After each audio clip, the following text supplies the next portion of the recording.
भोले भाले किसान अधिक उत्पादन के लालच में फंसकर रासायनिक खाद व कीटनाशकों का प्रयोग करने लगे। बैलों की जगह ट्रैक्टर से जुताई होने लगी। शुरुआत में कम रासायनिक खादों के प्रयोग से अधिक उत्पादन हुआ। धीरे धीरे रासायनिक खादों के प्रयोग के कारण भूमि की उर्वरा शक्ति क्षीण होने लगी, जिसकी वजह से उत्पादन घटने लगा तथा फसलें कमजोर होने लगी। फसलों के कमजोर होने के कारण उनमें रोग व कीट लगने लगे। रोग व कीटों से फसल की सुरक्षा के लिए और अधिक कीटनाशकों का प्रयोग होने लगा।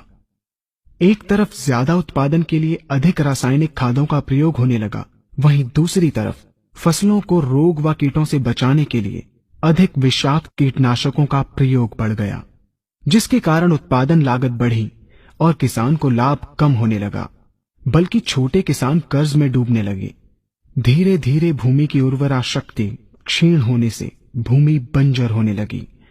रासायनिक खाद व कीटनाशकों के कारण खाद्यान्न भी विषाक्त हो गए तथा जलवायु भी प्रदूषित हो गई, जिसके कारण मानव पशु पक्षियों के स्वास्थ्य पर प्रतिकूल प्रभाव पड़ा, जिसका परिणाम आपके सामने है।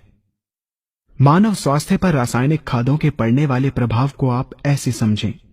जब किसान फसल में रासायनिक खाद डालता है तो रासायनिक खाद में उपस्थित विषाक्त रसायन जल में घुलकर सबसे पहले जल को प्रदूषित कर भूमि के अंदर उपस्थित केचुए व सूक्ष्म जीवाणुओं को मार देता है। ये बात सभी किसान अच्छी तरह से जानते हैं कि केचुए व अन्य सूक्ष्म जीवाणु भूमि की उर्वरा शक्ति को बढ़ाने के लिए अति आवश्यक होते हैं। विषाक्त रसायन के कारण इनकी मृत्यु हो जाने से भूमि की उर्वरा शक्ति नष्ट हो जाती है तथा भूमि कठोर होकर बंजर होने लगती है। रासायनिक खादों के विषाक्त रसायन पानी के माध्यम से अन्य खनिजों के साथ फसल के अंदर पहुंचकर फसलों को विषाक्त बना देते हैं। बाद में जब खाद्यान्न के रूप में मनुष्य या अन्य पशु इन्हें खाते हैं तो ये विषाक्त रसायन मानव स्वास्थ्य पर बहुत ही बुरा प्रभाव डालते हैं तथा मनुष्य के अंदर तरह तरह के रोग उत्पन्न करते हैं। जब हम जैविक खाद का प्रयोग भूमि पर करते हैं तो जैविक खाद पानी में मिलकर पानी को प्रदूषित नहीं करती।